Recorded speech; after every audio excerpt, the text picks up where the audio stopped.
Hello everyone, আমি অনুময় easy math চ্যানেলে তোমাদের স্বাগত। আজকে আমি তোমাদের কোডিং ডিকোডিং এর একটা ক্লাস করাবো। কোডিং ডিকোডিং থেকে প্রবলেম আসে না এরকম কিন্তু এক্সামের দৃষ্টান্ত নেই। সব এক্সামেই কোডিং ডিকোডিং থেকে তোমরা প্রবলেম দেখতে পাবে এবং কোডিং ডিকোডিং এর প্রবলেম করতে গিয়ে অনেকেরই আটকে যায়। আটকায় কোন জায়গাটায়? অ্যালফাবেটগুলোর প্লেস ভ্যালু তোমরা ভুলে যাও। প্লেস ভ্যালুগুলো যদি তোমরা লিখে লিখে মনে করতে চাও তখন তোমাদের ওখানে অনেক সময় চলে যায়।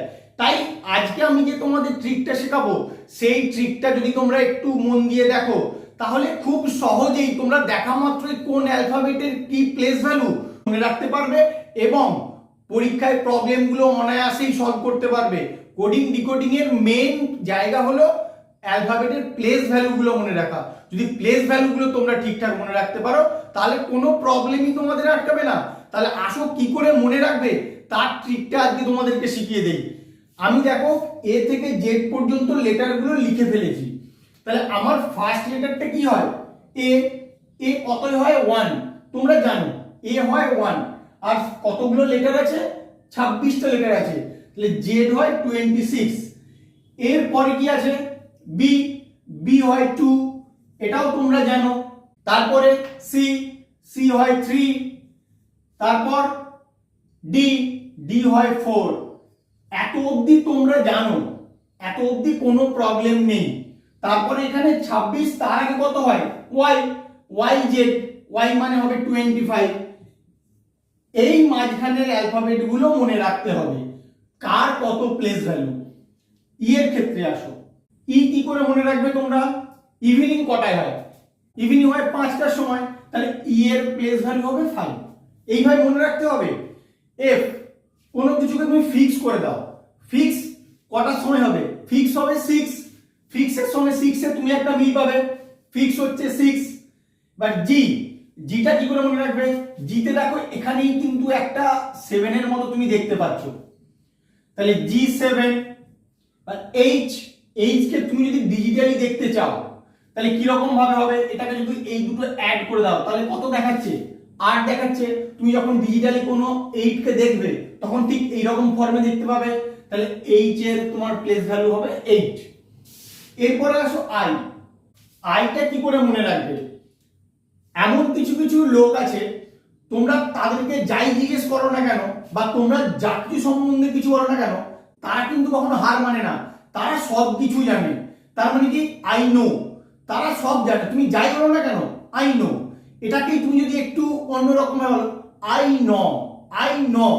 আই নো মানে কত হবে? আয়ের ভ্যালু। আয়ের ভ্যালু হচ্ছে 9। I know. আই নো ওখান থেকে তুমি 9। তোমরা কিন্তু এগুলো মনে রাখার জন্য অ্যাপ্লাই করতে পারো। কোনো মজার কিছু বলছি না, জাস্ট মনে রাখবে কি করে সেটা তোমাদেরকে মনে করিয়ে দিচ্ছি। যে যেটা কিরকম প্যাটার্নে দেখো, যেটাকে দেখতে অনেকটা হকি স্টিকের মতো না? যখন হকি স্টিকের মতো, শুধু হকি স্টিক উপরে এটা থাকে না। এবার হকি স্টিক কি একা একা থাকে? তার সঙ্গে তো একটা বল থাকে। তাহলে হকি স্টিক তার সঙ্গে অবশ্যই বল থাকলে তবেই খেলা হবে, নাহলে খেলা হবে না। তাহলে জে এর প্লেস ভ্যালু কত? 10। কে, কে তুমি জানো একটা আইপিএল এর টিম আছে কিংস 11 পাঞ্জাব। তাহলে কে এর ভ্যালু কত? 11। এল ফর কি হয়? এল ফর লাভ। যারা লাভ করে তাদের 12টা বেজে যায়। যারা লাভ করে তাদের 12টা বেজে যায়। তার মানে এখানে কত হবে? 12। তারপরে এম। এম মানে কি? মিডল। এখানে হচ্ছে 26টা অ্যালফাবেট আছে, তো তার মিডলে কত হবে? 2 দিয়ে ডিভাইড করলে 13। তাহলে এম হবে তোমার এখানে 13। এম এর পরেই আসে এন।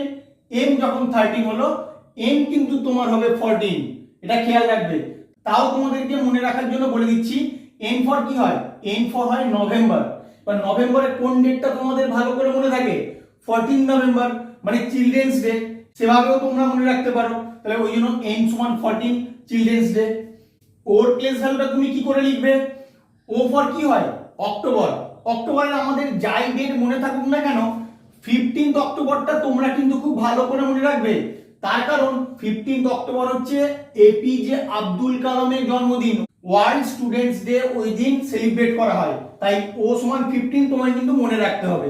তুমি এপিজে আব্দুল কালামের বার্থডেটা মনে রাখলেই কিন্তু এটা মনে থাকবে, অক্টোবর মাসে 15 অক্টোবর। এবার পি। আমরা ছোটবেলায় দাদু ঠাকুমার কাছে গল্প শুনেছি কিরকম? 16 বছরের রাজা তার সঙ্গে 17 বছরের রানীর বিয়ে হয়েছে, তাহলে পি ফর কি? P for Prince. তাহলে পি সমান 16, 16 বছরের রাজা, তারপরে কত বছরের রানীর সঙ্গে? 17 বছরের রানীর সঙ্গে। পি ফর 16 অর্থাৎ প্রিন্স হচ্ছে 16 বছরের, কিউ হচ্ছে কুইন হচ্ছে 17 বছরের। আর এর প্লেস ভ্যালু কি করে মনে রাখবে? আর দিয়ে আমরা মনে করতেই পারি রাইট টু ভোট, এবং রাইট টু ভোট এরকম একটা ব্যাপার তোমরা শুনতেই পাও প্রায়। তাহলে রাইট টু ভোট কত সাল হলে তোমরা ভোট দেওয়ার জন্য স্বীকৃতি পাও? 18 বছর হলে তোমরা ভোট দেওয়ার স্বীকৃতি পাও। তাহলে আর এর প্লেস ভ্যালু কত হবে? 18। এসটি, এখন টি20 যে ক্রিকেট ম্যাচ হয় সেটা খুব ট্রেন্ডিং এর মধ্যে আছে, প্রায় তোমরা দেখতে পাবে। ইন্ডিয়া আবার যেটা ওয়ার্ল্ড চ্যাম্পিয়ন হয়েছে, তাহলে টি20 ওয়ার্ল্ড কাপ, তাহলে টি20 টির সঙ্গে কি রিলেটেড? 20। তাহলে তুমি টি এর প্লেস ভ্যালু লিখে দেবে এখানে 20, টি এর ঠিক আগে আসে এস, তাহলে এসটি। এটা আমাদের মনে রাখারই দরকার নেই, টি যদি তুমি 20 খেয়াল রাখতে পারো তাহলে এসটা 19 হবে, তুমি বুঝতে পারবে। ইউ এর প্লেস ভ্যালুটা কি করে মনে রাখবে? তুমি কাউকে ভালোবাসলে তাকে কি বলো? You give me a kiss, kiss দিয়ে শুরু হয়, তাহলে give me a kiss, kiss 21, কিসের সঙ্গে দেখো 21, আমি হিন্দিতে বলছি, কিসের সঙ্গে 21 এর একটা রিলেশন আছে, তাহলে ইউ এর ভ্যালু হবে 21। তাহলে একটু মজার লাগলেও তোমাদের মনে রাখার জন্য সুবিধা, you give me a kiss অর্থাৎ 21 মানে 21। এবার ভি, ভি কে তুমি খেয়াল করো, এখানে একটা লাইন এখানে একটা লাইন, তাহলে দুটো লাইন হচ্ছে, আমরা এগুলো টি এর পরে পাচ্ছি মানে সবগুলোই 20 পরে, তাহলে দুইটা তোমার আগে থাকবে। তোমাদের এভাবেই মনে রাখতে হবে, টি এর পরে যাচ্ছে মানে 20 থেকে বেশি হবে, তার মানে 2 কিন্তু তোমার আগে আছে, তাহলে এককের ঘরে তোমার 2 বসবে, তাহলে 22 হলো। এবার ডাব্লিউ, ডাব্লিউ কে কি করে মনে রাখবে? ডাব্লিউ কে এইরকম ভাবে লেখা হয়, তাহলে এটাকে যদি তুমি একটু ঘুরিয়ে দাও, একটু ঘুরিয়ে দিলে এটা এইরকম হয়ে যায়, যখন এইরকম ঘুরিয়ে দিলে এই পজিশনে চলে এলো, তাহলে এখানে 3 লিখে দিলে, আর যেহেতু 20 পরে তাহলে এখানে 2 থাকবে, তোমার 23 হলো।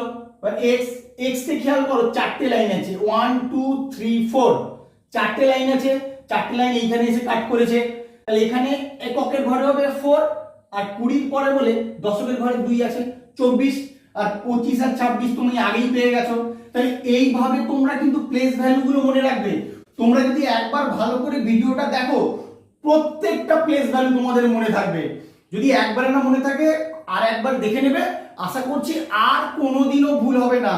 যখনই পরীক্ষায় তোমাদের কোডিং ডিকোডিং এর প্রবলেম আসবে, এই প্লেস ভ্যালুগুলো তোমরা সহজেই মনে করতে পারবে এবং তোমাদের আলাদা করে লেখার কোনো প্রয়োজন হবে না। পরীক্ষায় টাইমটা তোমাদের বাঁচাতে হবে। তাই আজকে তোমাদের এই ক্লাসটা স্পেশালি নিয়ে এলাম, যে কোডিং ডিকোডিং এর প্রবলেমগুলো করতে গিয়ে যেন না আটকায়, কি করে প্লেস ভ্যালুগুলো মনে রাখবে। আমার ভিডিওটা কেমন লাগলো তোমরা অবশ্যই কমেন্ট করে জানিও, এবং বন্ধুদের সঙ্গে বেশি বেশি করে শেয়ার করবে, তারাও যেন প্লেস ভ্যালুগুলো মনে রাখতে পারে। Please like, share, comment and subscribe your channel Onuma Easy Math. Thank you.